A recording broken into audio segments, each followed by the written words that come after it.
ஒரு சின்ன பெண் இருந்தாள். அவள் பெயர் மீனா. ஒவ்வொரு இரவும் அவள் செல்போன் பார்த்து நேரம் கழித்தாள். தாமதமாக தூங்குவாள். காலை எழுந்தால் சோர்வாக இருக்கும்.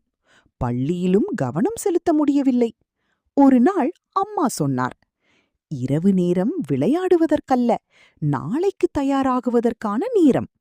மீனா முடிவு செய்தாள், மாற்ற வேண்டும் என்று. அவள் தினமும் இரவு ஹோம்வொர்க் முடித்தாள், பையை தயாராக வைத்தாள், பற்கள் துவைத்தாள், ஒரு நல்ல புத்தகம் வாசித்தாள், நேரத்திற்கு தூங்கச் சென்றாள். அடுத்த நாள் காலை அவள் புத்துணர்ச்சியுடன் எழுந்தாள். பாடங்கள் எளிதாக புரிந்தன. முகத்தில் சிரிப்பு இருந்தது. அவள் புரிந்து கொண்டாள், இதோ பாருங்க, நல்ல இரவு பழக்கம் நல்ல காலையை உருவாக்கும். இரவு சீக்கிரம் தூங்கு, நாளை வெற்றிக்கு தயாராக.